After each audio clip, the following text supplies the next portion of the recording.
Hello friends, आज हम पढ़ेंगे छत्तीसगढ़ के आधुनिक इतिहास में मराठा कालीन शासन व्यवस्था के बारे में। मराठा कालीन शासन व्यवस्था के अंतर्गत प्रशासनिक जितने भी अधिकारी थे वह उनका प्रमुख कार्य क्या था उसकी चर्चा करेंगे। प्रशासनिक अधिकारियों में प्रमुख पद सूबेदार। पहला, सूबेदार जो है सूबा शासन का सर्वोच्च अधिकारी होता था। सूबा शासन का सर्वोच्च अधिकारी सूबेदार कहलाता था। नागरिक, सैनिक, वित्तीय, दीवानी व फौजदारी मामले के विभागों का प्रमुख होता था सूबेदार। अगले पद का नाम है कमाविस्तार। यह जो है परगने का सर्वोच्च अधिकारी होता था। कमाविस्तार नागरिक, सैनिक एवं वित्तीय दायित्वों का वहन करने वाला होता था कमाविस्तार। अगला है गौटिया। ग्रामीण स्तर का सर्वोच्च पद होता था गौटिया। ग्रामीण शासन का संचालन इनके द्वारा किया जाता था। पटेल मराठा काल में सृजित नया पद जो लगान निर्धारण व वसूली करने का कार्य करते थे। पटेल। फड़नवीस आय व्यय का हिसाब रखने वाले फड़नवीस कहलाते थे। मराठा कालीन राजस्व अधिकारी होते थे फड़नवीस। अगला है नायब फड़नवीस। फड़नवीस के सहायक होते थे, उन्हीं के साथ इसे नियुक्त किया जाता था नायब फड़नवीस।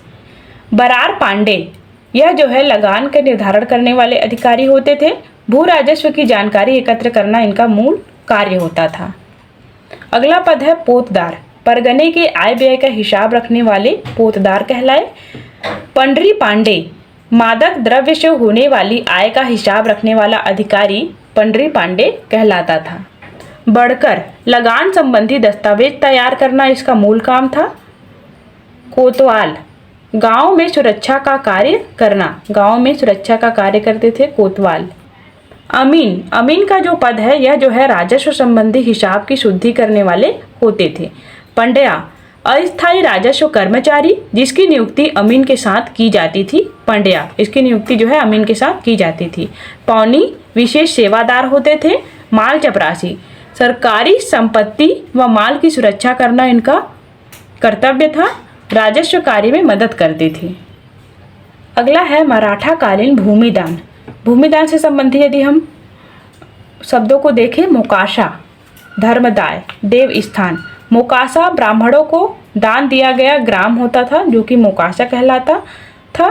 धर्मदाय धर्म के नाम पर दिया गया दान धर्मदाय कहलाया। देव स्थान मंदिर के नाम पर दिया गया गांव, यह जो है देव स्थान कहलाता था। तो यह जो है भूमिदान के प्रकार है मोकाशा, धर्मदाय व देव स्थान मराठा समकालीन। इनके समकालीन राजस्व व्यवस्था यदि हम देखें, टकोली कर प्रमुख कर देखेंगे और कर में कौन से कर थे उनकी चर्चा करेंगे। टकोली कर जमींदारों से लिया जाने वाला वार्षिक कर होता था। शायर कर आयात निर्यात कर होता था। अगला है कलाली आबकारी मादक पदार्थ का कर। पंडरी गैर कृषि मदों से लिया जाने वाला कर होता था। सेवई अस्थायी कर होता था या एक प्रकार की जुर्माना राशि होती थी सेवई कर।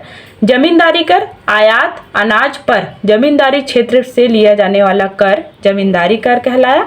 महल खालसा जमीन पर लगाया गया कर।